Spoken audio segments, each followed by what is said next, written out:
Yes, people, what's happening? Welcome back to the channel and welcome to another live stream. And following on from last night's goalless draw at Stamford Bridge against Liverpool in Bruno Salter's first game in charge of Chelsea, the managerial search is gathering pace again. We've had Luis Enrique in London for talks with Chelsea over the managerial position. Obviously, Julian Nagelsmann is right in the frame as well. Those two seem to be the front runners, but sort of news coming just before we've come on air is that Frank Lampard is an option to take over as an interim manager, and some reports even suggesting that he could be in charge for the Blues game against Wolves on Saturday. This is all moving rather quickly. Delighted to have Ben Jacobs to talk all the latest on this situation. Ben, thanks for coming as always, mate. Massively appreciated. Frank Lampard back in a Chelsea dugout as manager. Never would have thought that after his sacking from the club. So what's the latest on this? Well, I think we should just start by outlining the three scenarios, because that paints the picture of the backdrop and why we're talking about Frank Lampard. So Lampard's not in the frame, as I understand it, to be Chelsea manager permanently. And this is being billed as an exhaustive search because, of course, Graham Potter's appointment was quite fast. So option number one is your perfect scenario where you find the right name to start at the right time, which is ultimately very quickly. And then, of course, you've got that new manager in for Real Madrid, but time is ticking and not every single manager wants to come in mid-season, even with a free hit at the Champions League. Option number two is you find the right name, but they will only start at the end of the season. And option number three is obviously very similar, which is that you've not yet determined who you want. And as a result, time is ticking with Real Madrid. So then if any of those two scenarios, the latter ones, happen, then you basically either have to keep Bruno Salter until the end of the season, including for Real Madrid and beyond if Chelsea go through, or you have to find a more experienced interim. And this is where the Frank Lampard conversation is starting. So there's almost two moving processes here. One is talking to candidates with a view to the permanent manager, whilst concurrently the club are exploring the possibility of what does a interim with more experience look like, because Bruno Salter didn't look particularly comfortable in the role. And I think even if Chelsea had beaten Liverpool, even if there was a blinding performance, it still feels a bit like the Potter legacy.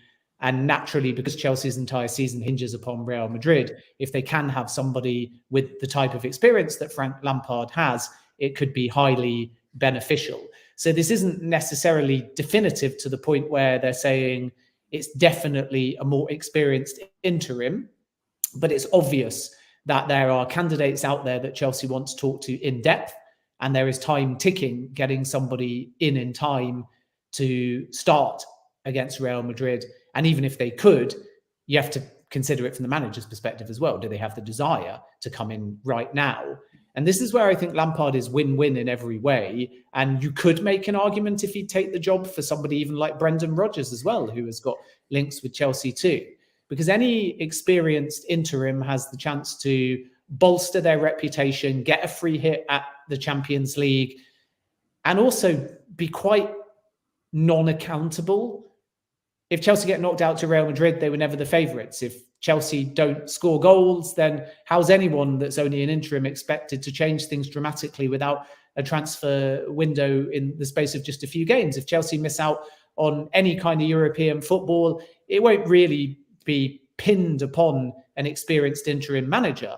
But of course, if that interim manager is a Chelsea legend like Lampard and does get any wins, it will be a massive success. And it puts a bit of distance between Potter and whoever the next permanent manager is, which means that you get this chance to do a thorough process. So when you spell it out like that, it makes a lot of sense. But of course, it's all contingent on that first point, which is, can Chelsea find a permanent manager who is prepared to take the job now? And that's why there's a lot of moving pieces. And of course, if they can't get someone in place, then there is a very realistic possibility, as I understand it, that a more experienced interim manager will come in place of Bruno Salter. I mean, obviously, Frank Lampard was at Stamford Bridge last night. I presume that these two things are totally unconnected. The fact that he was there last night and now kind of the reports or the briefings coming out that he could be in line to take the interim job, is that kind of just a bit of a coincidence, or those two separate things? it's a coincidence and it's a non-coincidence because Lampard's decision to go to the game was pre-planned and before he knew Graham Potter was going to be sacked.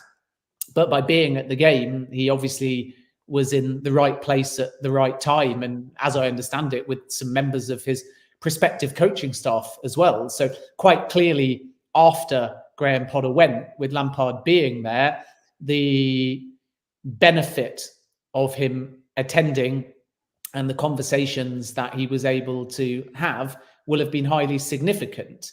And that creates the possibility now that Chelsea are going to move in this direction of bringing in a more experienced interim coach. And there's Frank Lampard available, out of work since January, well received still by the Chelsea fans, and with ultimately a lot less pressure on him if he did only come in for a short space of time.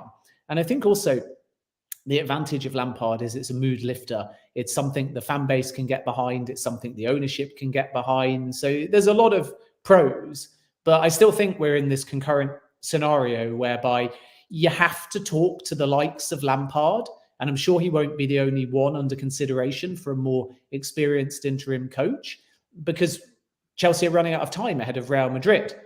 But if tomorrow, the next day, the day after, they get some kind of uniform board approach and feedback from a permanent candidate that they want, whereby they can appoint them straight away in time for Real Madrid, then of course it's a perfect scenario and they would move in that direction. So what we know from the candidates is that Julian Nagelsmann has two downsides. One is his starting point was end of season, and two is you've got to agree still a severance package with Bayern Munich. And if you're Bayern, you might play Chelsea at their Anthony Barry game and say, well, we could face you in the Champions League, so we want to delay any severance package until it's clear whether that meeting might take place. It can work the other way, and it can be a smoother negotiation because both of the clubs might want a member of staff. But it's difficult to see that moving at pace when you consider that Chelsea still have to meet Nagelsmann in person, hold further talks, hold internal talks, speak to other candidates, come to a decision. Okay, that could happen over a day or two, but then go to Bayern, all before they play Real Madrid, in a scenario where Nagelsmann also says, I want the job right now. And that is a lot of things that have to align in a very short space of time. And any one of those things that doesn't align, Nagelsmann saying he wants the job at the end of the season, Chelsea having any internal division as to whether he's the one that they want to offer the job to, other candidates coming to the fore, Bayern being difficult. It feels like the stars really have to align there. And then with Luis Enrique, they have met him, but this is very much a board that are saying at the moment they want to be exhaustive, they want to be thorough, they want to sound out 3 or 4 or 5 candidates. So maybe there's an argument here that if they follow their process, which is ultimately finding the right candidate, not just someone in time for Real Madrid, then you do separate the process and you say, if we miss the boat for Real with a permanent manager, the rest of the season has way less at stake. So maybe it is better for all parties just to think about the end of the season and not now. But it's ever changing, it's fluid, because it will all depend on the feedback of Chelsea's board on the permanent candidates, the feedback of the candidates as to when they want to start. And a lot of this hasn't happened yet, with at least the so-called 5 to 7 that Chelsea have said they might reach out to. Whereas Lampard's right there saying, if you want me, I'm prepared to do it. And I think that if there is a feeling with Bruno Salter that he's uncomfortable because he's caught between the Potter legacy and now, and being asked to step up to a big job, just days away from a massive Champions League tie, then much like with Graham Potter in the end, after much debate, Chelsea might have to draw a line under Bruno Salter. And if there's nobody there to take the job permanently, it's much better you give the game to Lampard against Wolves. So he's in, he's embedded, he's had that FaceTime with the players. And then you've got a much better chance, in my opinion, against Real Madrid than letting things tick over and risking Bruno Salter, with all respect to him, being unfortunately out of his depth.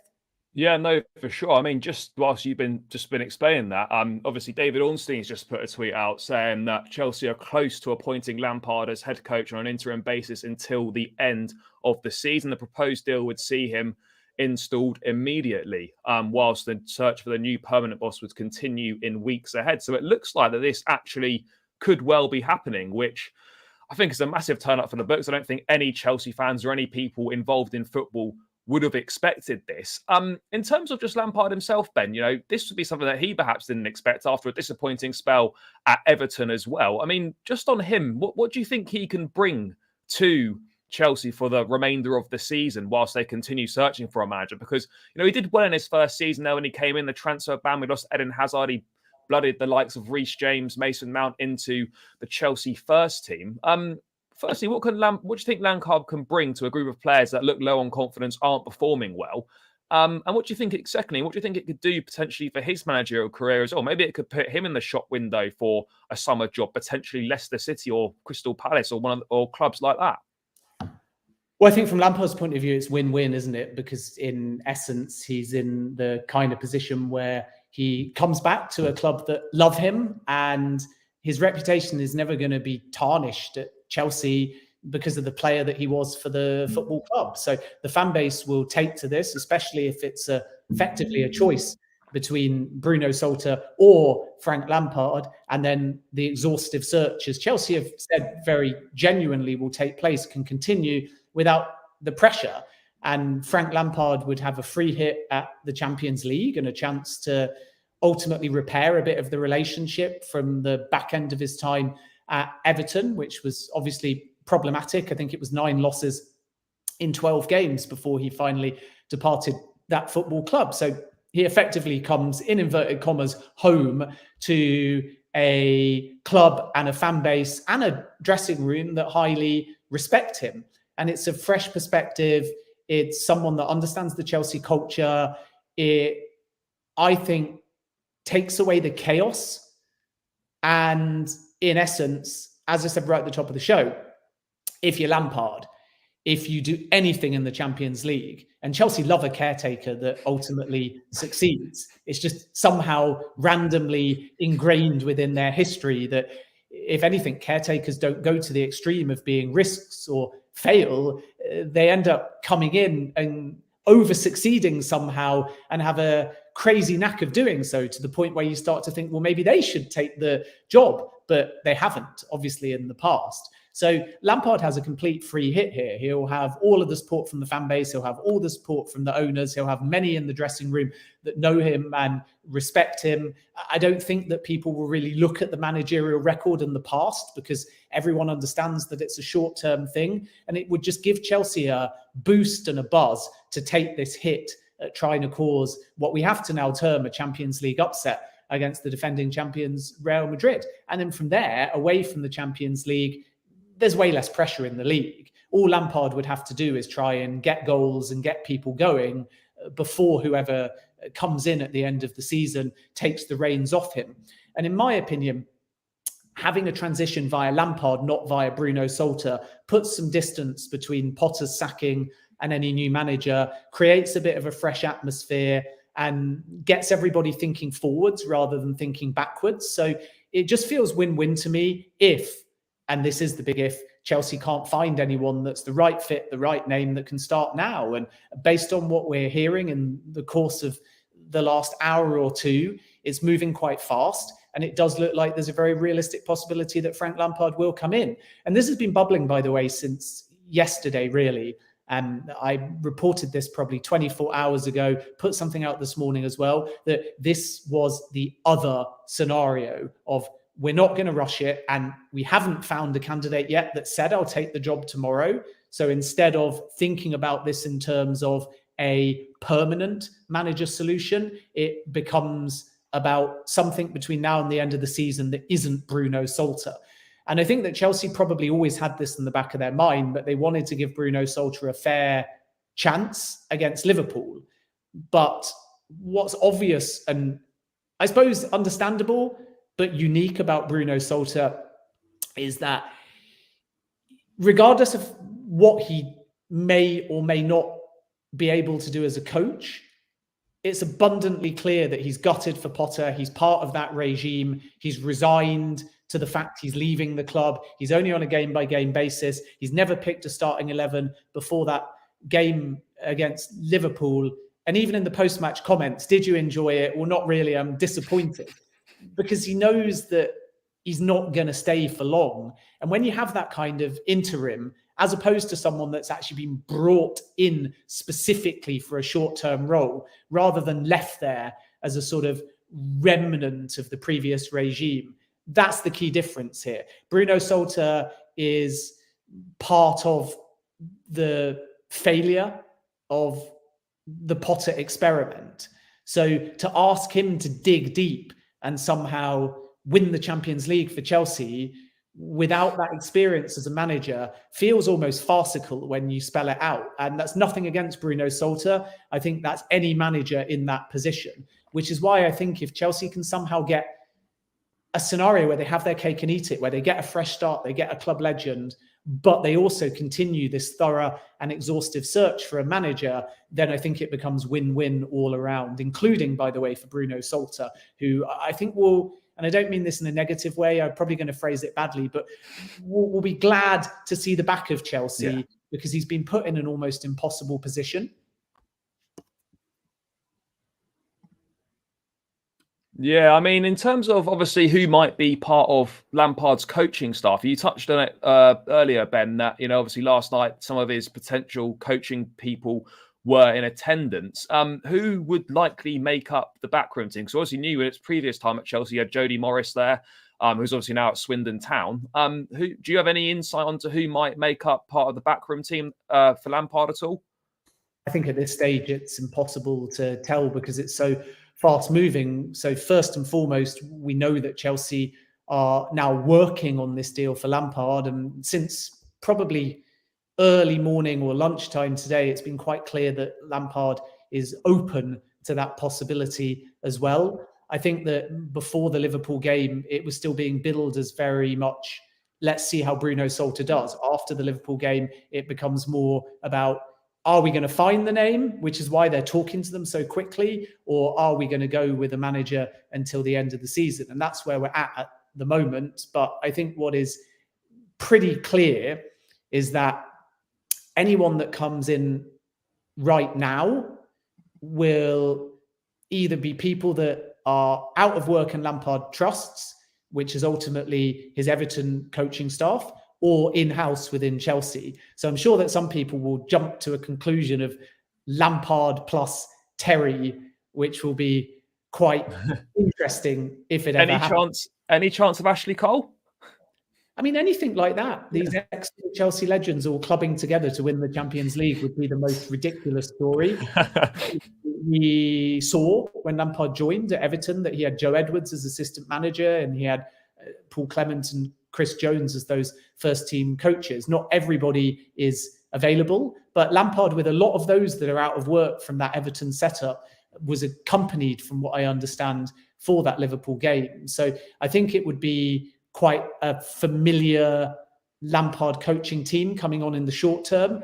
And of course, the other thing to consider in all of this is there's a range of Potter people that, as long as he stays out of work, might be still persuaded to stay at the football club, even Bruno Salter, in some kind of capacity. I don't think specifically Salter, because as I said in my last answer, I think he'll be glad to see the back of Chelsea. But not everybody has gone from the Potter era, which was the point made in the statement about the smooth transition. So obviously there could be one or two there that are still prepared to stay in the short term. So there's an element of continuity. But for now, let's just see whether Lampard is installed. And I would imagine that that will be, if Chelsea definitively decide to go down that route, which has been hinted at for the last 24 hours by sources within the clubs, I think they'll have no problem getting that deal done extremely quickly, whether it's tonight or whether it's tomorrow morning, but in time for Wolves, because Lampard's not going to turn this down. He is 100% open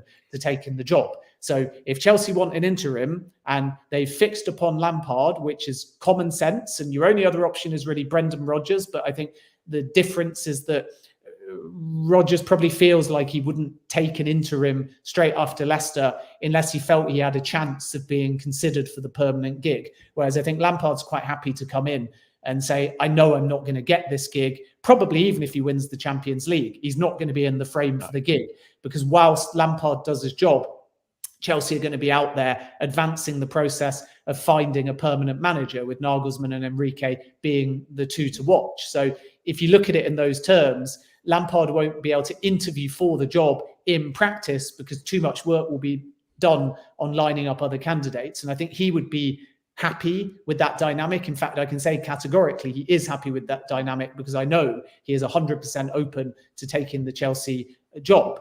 Whereas with Rodgers, even if they wanted him, and I'm not saying that they've considered him other than perhaps just assessed the market or mentioned a name internally, but I think Rodgers wouldn't be saying, I'll take that Real game and then I'll manage what might be under 10 relatively meaningless games for Chelsea, and then I'll leave and I'll allow somebody else to come in. I think Rodgers would say, listen, let's say I win the Champions League. Surely I'm a contender for this job, and I would like you to leave the recruitment process open. I think Lampard will say, you can close the recruitment process from my perspective, and I know that I'm leaving on, if Chelsea win the Champions League, the day after, June the 11th, and then I'll let whoever comes in come in, and I'll let Chelsea thank me for my time, and then I'll use Chelsea to get my next job. Or who knows? I mean, I think it's unlikely with Lampard's stature that any new manager would want Lampard on the coaching staff, not because they wouldn't respect him, but because Lampard would probably see himself as a first-team manager somewhere else, not somebody's number two. But you never know with these kind of things, because Lampard's been burnt now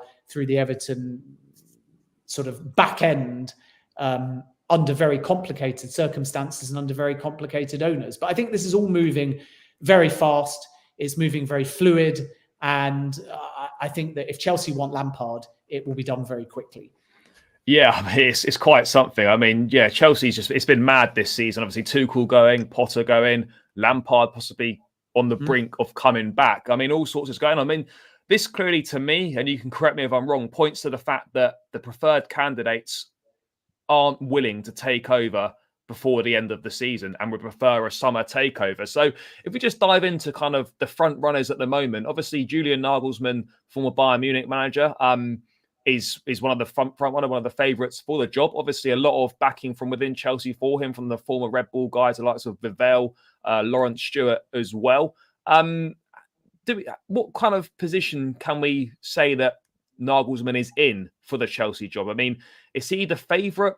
Is he the most kind of liked around within the club? Obviously, they've not met him in person yet, which needs to happen at some point. But can we presume that Nagelsmann has got more going for him to get this job than Luis Enrique, perhaps? Or is that a bit dangerous to assume that? Yeah, it's always dangerous when the club are going to interview a variety of candidates. And you can argue that if Frank Lampard comes in, which is very much a likelihood in the imminent short term, then you buy yourself time. And if you buy yourself time, the process is only going to be even more exhaustive, and they're going to do their due diligence, and they'll want to speak to Nagelsmann because there's people within the Chelsea hierarchy like Lawrence Stewart and Christopher Vivell that have worked with him before.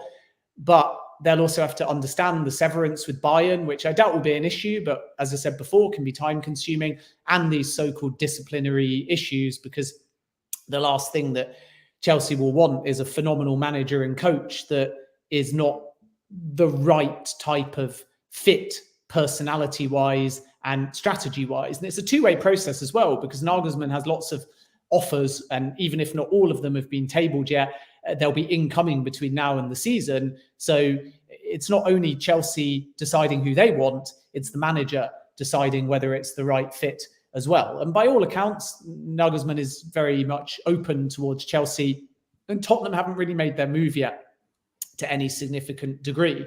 But Christophe Galtier is under pressure at PSG as well, so they could creep into the mix as well. And therefore, what we can say is that Nagelsmann is a leading candidate, and Luis Enrique from Chelsea's old regime has been interviewed and approached and considered and discussed before. So therefore, he can now be termed in the same category because he's actually got on a plane and gone to London. And you don't do that and this quickly unless you're also highly rated. And my understanding from today is that Chelsea were quite impressed by how much he knew about them in terms of the club and the culture. it was very in-depth and technical, the conversations that happened. So those are the two most likely candidates. But what I would expect Chelsea to do to cover bases, especially if they have time and Lampard comes in, is also talk to managers that have had Premier League experience, and then obviously have that internal debate as to what direction they're going to move. And if Lampard comes in, then it takes out of the equation this, will they join now? Is that significant? Is that a factor? Or will it only be at the end of the season? Because there's no way that Lampard will come in game by game. If Lampard comes in, it will be until the end of the season. So then all Chelsea have to do is try and win a race against rivals for whoever their number one candidate is. So I think that it is likely at this point that Nagelsmann and Enrique are the front runners. But you always find with these processes that somebody jumps out of the woodwork and really impresses, whether it's a Ruben Amorim or a Mauricio Pochettino or somebody else even that we don't know about yet, because Chelsea haven't actually made any contact. And this is why Chelsea, again, are saying 5 to 7 names and nothing is imminent and it will be an exhaustive process. And I think that this time they'll be true to their word, because unless they find the perfect candidate who will start at the perfect time, why rush it if you've got Frank Lampard waiting in the wings to tide things over? Yeah, no, for sure. I think it does make sense. And that's a key point there as well, because, obviously the new owners have come in. They've replaced fan favourite and Thomas Tuchel. They've brought in Graham Potter, who they thought was going to be the guy. They were determined to give him as much time as possible to become a success. Things didn't work out. This next appointment is absolutely crucial that they get this one right to make sure they can kind of get their tenure back on track after a bit of a rocky start in terms of managerial appointments. In terms of Nagelsmann, is there any truth in the reports that were circulating, I think last week, that there were concerns within the club about the fact that he's only 35 years old? Is there any truth to that? Any concerns about the age factor for Nagelsmann? No, I don't think that it's a case of age. I think it's a case of qualities and fit and personality. And Julian Nagelsmann still ultimately come through the type of system in terms of his development as manager that a lot of people within Chelsea appreciate. There is a due diligence needed as to what went wrong at Bayern Munich, but Chelsea are not ageist, whether that's old or young. They're just looking for the right name. And we know with this Chelsea project, with players, but also managers, coaches, they like young because you get longevity from a young manager. And if it all goes right, they could, in theory, be there for 5 years, 10 years, 15 years or more. And of course, every club will say this in the build-up, that they want their manager to stay for as long as possible. And the younger the manager is, the longer the longevity. And if you do well, regardless of your age, by the time you've done well, you're a little bit older, and then you suddenly creep into your 40s if you're Nagelsmann after 4 or 5 seasons, and nobody really sees you as particularly young anymore. So if, because he's young, that's created any particular issues around authority or respect or relationships with players that are the same age or even older, and we know that at Chelsea there's plenty in their mid-30s as well, that's one factor. But that won't be because he's 35 years of age. It will just be the dynamic and the personality. And equally, there's plenty of older managers that could be seen as out of touch or for whatever reason also wouldn't be the right fit with a football club. So the age is only a problem if it's directly the youngness, the immaturity, the personality, the lack of whatever that has led to problems that put Chelsea off. So this is where the freedom to challenge and debate within Chelsea is very important. I think sometimes fans think that this point I'm about to make is not relevant when it's really the most important to everything that Chelsea do. When you have this many cooks and you basically operate off a transfer committee, the freedom to challenge is the most important thing.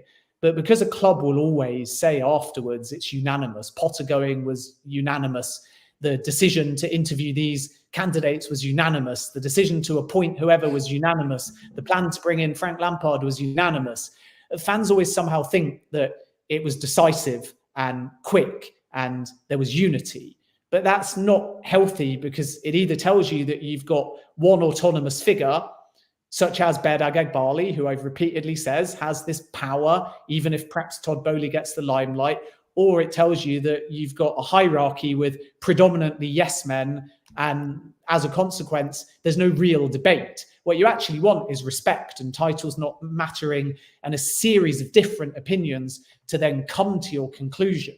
So if therefore there is a series of Chelsea leadership personnel who pitch Nagelsmann because they've worked with him before, like Lawrence Stewart and Christopher Vivell, it's actually healthy to then have a counter within that leadership team that say, okay, that's one option, but let's look at somebody that has won a Champions League or been in a Champions League final, or let's look at somebody who hasn't yet made the step up to a big club, but might be one for the future. Or let's look at someone at another Premier League club, or let's look at someone that's been inside a dressing room before and succeeded in managing big egos. So then what you're actually doing is interviewing candidates against each other with a bit more context, which is what they didn't do with Graham Potter, where they made a cursory approach to Pochettino.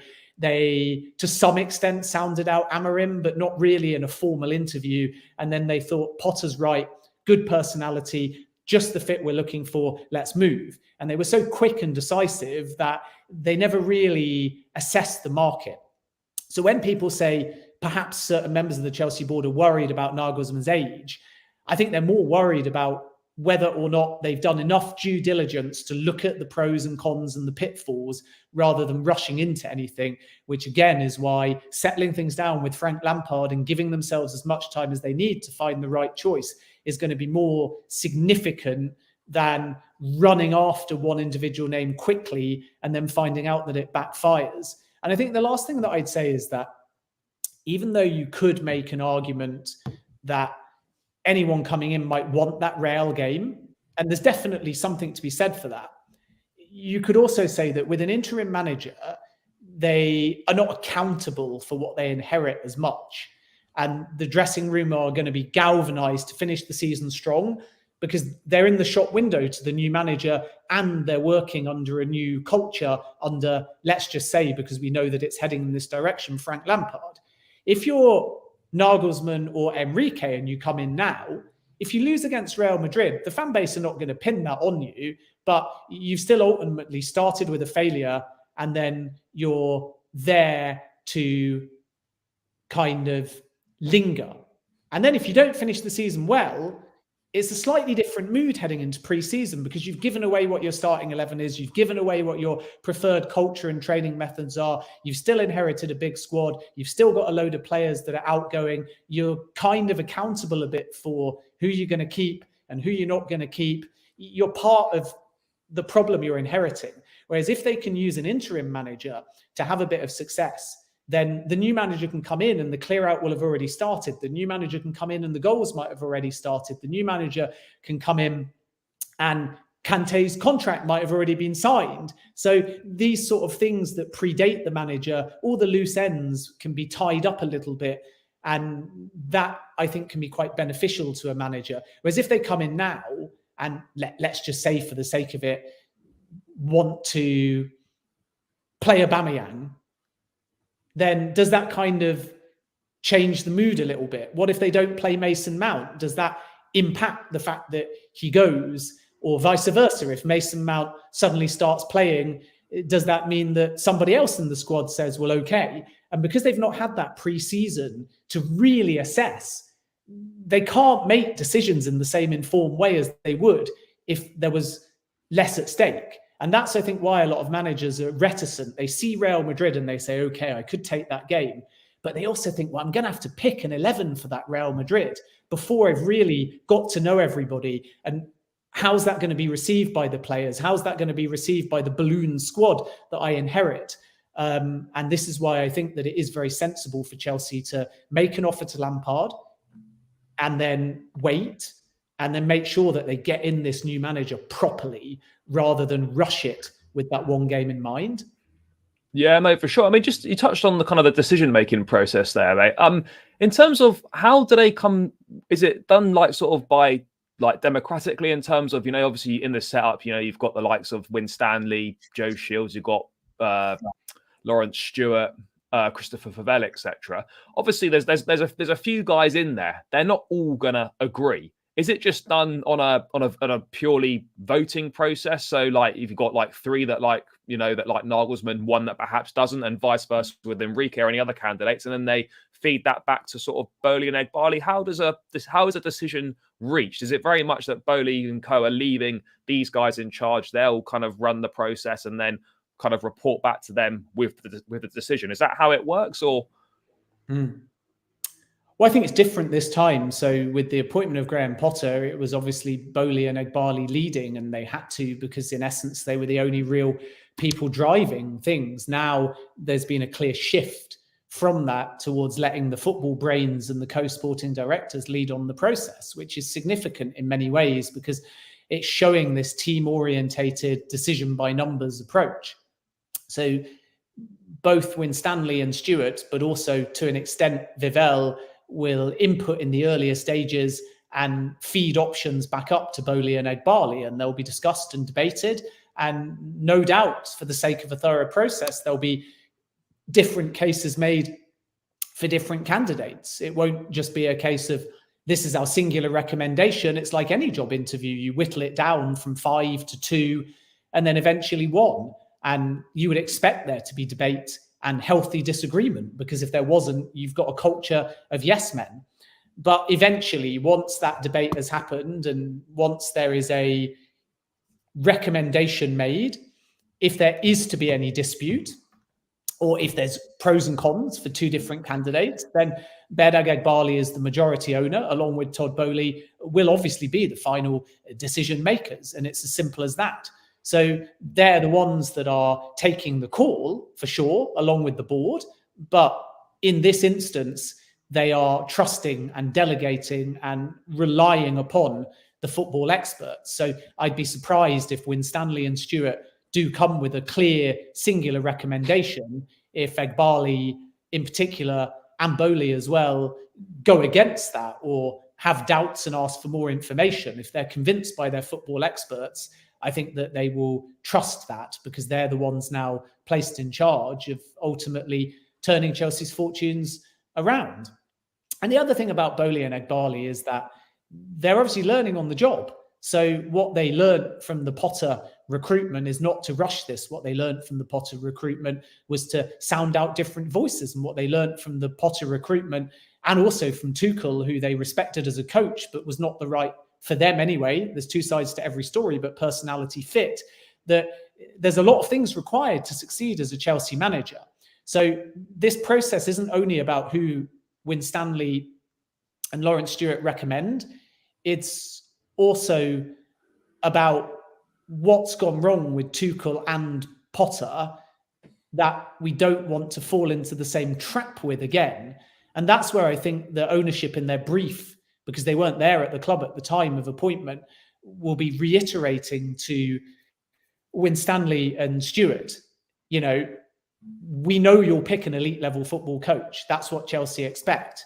But these are the other things from Tuchel and Potter that we liked or didn't like. And we want you to factor that into the decision making and the interviews to make sure that, again, even though people often hate it when it's said, it's the right football fit, it's the right strategic fit, and it's the right personality fit. But I think the difference is that Tuchel was a 10 out of 10 football fit. Even though he didn't get on with everyone, you only have to read Christian Pulisic's autobiography to see that. But a 10 out of 10 elite level football coach who won the Champions League. And then how do we score his personality fit? Well, there's two sides to every story. So let's just call it a 5 out of 10 for the sake of it. And then how do we assess the strategic fit? I think from the ownership's perspective, a 1 or a 2 out of 10 because of this buzzword of collaboration. Potter was a 8, 9, 10 out of 10 strategic fit. He was probably, again, only a 5 out of 10 personality fit. The calmness and the demeanor gave him the 5, but the personality has to also reflect Chelsea Football Club, which is the brand. It has to have that dynamism. It has to have that authority. And these are the areas where maybe Graham Potter was lacking. And then as a football coach, I mean, there's no point in scoring him because his time at Chelsea was a 2 out of 10. And most of that 2 comes from the Champions League qualification to the quarterfinals. But if you look at the Brighton side when they appointed him, very respected as a tactician. So I don't want to be overly harsh. And then now when they're looking, again, it's the same thing. They want to make sure that they get the best possible coach, but that personality is more than a 5 and that strategic fit is at least a 7. But I think the numbers have shifted a bit. So maybe because you're never going to get 10, 10, 10. So, maybe they would have said, look, it's really important, that personality and strategy. Now I think they'll look more at the football side first and foremost, which is why Winstanley and Vivell are leading the process. But then they'll still be absolutely clear that if that manager walks in and wants too much autonomy and doesn't respect the model, they're not going to get the job. And this is why it's going to be quite a complex process, in my opinion. Right, just final thing to round out. Obviously, Chelsea have been renowned for a hire and fire policy for the last 20 odd years under Roman Abramovich, bringing various levels of success. New owners have come in, made it very clear that they want to have stability, a long-term approach, a quote unquote, the buzzword project. They brought in Potter on a 5-year contract, spent a lot of money getting him. 7 months later, he's gone. They spent all this money as well. And you could see people from outside of Chelsea saying that, well, are these guys actually any different to Roman? Is the plan still very much the case that they want to have someone that's going to be here for the long term and to build this club and to take them forward for a number of years? Or, as we've seen under Graham Potter, is the next guy that comes in, if the going gets tough, which it will do because Chelsea is still a work in progress, are they going to be disposed of as well? I mean, we've seen that they're prepared to give as much time as physically possible. I don't think Graham Potter could be given any more time to try and turn things around. So they have shown that they're prepared to be patient. But is that still the plan? And can a new manager expect to be given that same amount of time to try and turn things around as well? Or are they just going to dispose of them at the first signs of things getting difficult again? Yeah, it's strange, isn't it? Because they're meant to be quite anti-Abramovich in terms of sustainable football, less cutthroat, and that's certainly the vision. But the practice so far shows that they've sacked 2 managers in a season, something Abramovich never did. And if they're sustainable, then the money they've spent so far obviously doesn't marry with that. And this is all, in essence, very non-reflective, I think, of the long-term vision, because it's such a period of flux and chaos and transition. So if everything works, they'll obviously have to settle things down, and they'll have a need, I think, to establish all the areas that they want to improve and develop, and then let them sit. At which point, in theory, you would need to spend less on players. You would have more data. You would have a new medical department. You would have a new recruitment team. You would have a new board. And then obviously everything levels off, because if all these young players succeed, you're not going to have to keep dipping into the transfer market, week after week in terms of being linked with players and window after window. So I sense that they don't want to be cutthroat. It's just circumstance, unfortunately, that has led them down that pathway. So let's see how it sort of develops. But, in essence, if you only judge the time they've been there, they've been more cutthroat than Abramovich. But if we look at how important this next appointment is and why they may be going for Frank Lampard as interim, and why now they've built the recruitment team, they're allowing those people to make the appointments, it sort of shows again a shift. And I suppose if every single window and if every single month or two we're seeing a shift, it may be painted externally as chaos. But internally, to me, that just shows transition. And until Chelsea settle, I really don't think we can judge the owners, the vision, the model, the managers, the players, anything. And that might sound like a more positive spin than the reality. But, if you're brand new to a club and your co-owner is sporting director and chairman, and then within 100 days, it's a new board and it's a new manager, and that's one window. And then the next window, it's a new manager with a World Cup break. And within that sort of gap leading up to the window, it's a new recruitment team, but some of them haven't even started until the window's shut. And you get a ton of players and the form isn't great. And then after that window, if you get rid of another manager and then bring in an interim and then another new manager and another window, then there's been no period of longer than 3 months where Chelsea have had anything the same.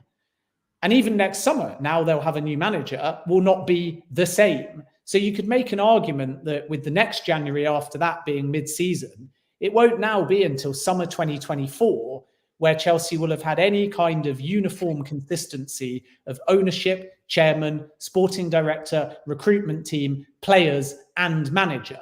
And until we see that, we won't know whether they're just hire, fire, changing all the time, headless chicken strategy, or whether they're true to their word of, needing upheaval to create change, to make a new model that in the long term will pay off. And that's why this next appointment is so key. Because if the next manager only lasts a season, then they'll be back where they started with new ideas, new model. And obviously, if the next manager goes, by implication, it tells you that Chelsea won't be succeeding. So I don't think we can call them cutthroat yet. I think we can call them learning on the job, ambitious, but also chaotic. And the next name that they bring in after Lampard, if it is an interim first, which this evening is looking likely, is going to be vital. Because if they don't stick around for 2 or 3 seasons, Chelsea are not going to build the progress, which is the key word that we keep hearing. Yeah, no, 100%. Couldn't agree more. Seems like a good point to round out. Guys, thanks so much for getting involved in the chat. Thanks for your comments as always. Massively appreciated. Ben, thank you so much for coming on. Really appreciate it. Thanks for your fascinating insight as always. Guys, make sure if you're not following Ben on Twitter, make sure you do. It's linked in the description as well. And I'm sure you can find him very easily on Twitter. Loads of great updates going out about all things going on in the football world. I'm sure plenty more Chelsea stuff to come from him as well, as it gears up a lot of Chelsea news on the way. So make sure you do that, guys. On the way out, smash the likes on the stream, subscribe to the channel if you haven't done so already. And I'll be back tomorrow with a preview for the Wolves game and some more chat on Frank Lampard if it is confirmed that he will be in interim charge for the rest of the season. So yeah, guys, take care. Thanks for tuning in. Ben, thanks so much as always. Enjoy the rest of your evening and catch you again soon. Cheers.